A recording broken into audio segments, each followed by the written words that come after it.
So, um, all right. So we're going to we're going to demonstrate in real time that at least I, and certainly you, don't have a free will. Okay. Yeah, and I did this last episode. I did this in another episode. I'm not sure how these episodes are going to be presented in relation to each other. But on another episode, we just went through the idea that these thoughts just come into our minds. You know, like before I say something, I have absolutely no idea what it is that I'm going to say. And think about that. Think about that. Like, you throughout our days, we're saying stuff all the time. We're thinking stuff all the time. And they're just, these thoughts, these things we say are just coming into our head. I mean, you know. Um,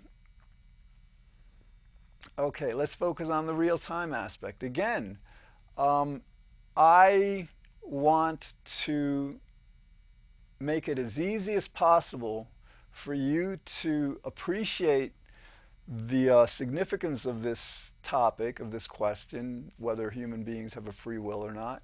And I want you to understand that we don't have a free will.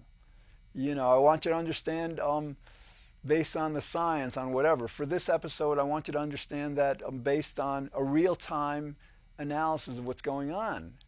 Now, if I had a free will, I would guess that I would be choosing words that might explain this far better. I mean, I have relatively good communication skills, explanatory skills and all, but certainly to my estimation, they're not nearly as good as they would be if I had a free will, if I could just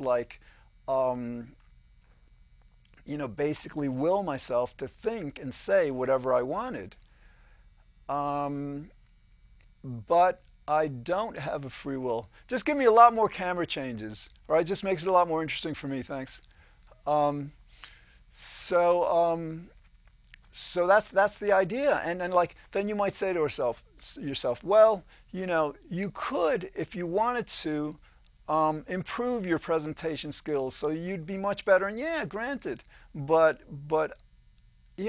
for whatever reason, either I think that the presentation skills are good enough, or there's something preventing me from improving my presentation skills. And let me tell you something. I've done television for 4 years, of TV shows. So this isn't something that's new. I understand my strengths, my limitations in this, and that basically whoa that basically makes it all right. All right, we're gonna go. This is real time. Okay, when I instructed the director to have more camera changes, I thought it'd be a good thing for the show, and maybe it will be. I think it will be. But then I noticed also that when the camera changes and I'm in mid thought, then that might have a tendency to distract me, and that's actually what happened. I lost my train of thought when the camera changed. Now, if I had a free will, okay, that's good. If I had a free will, I would not have lost my train of thought. Okay, so this is, we're explaining in real time how we don't have a free will.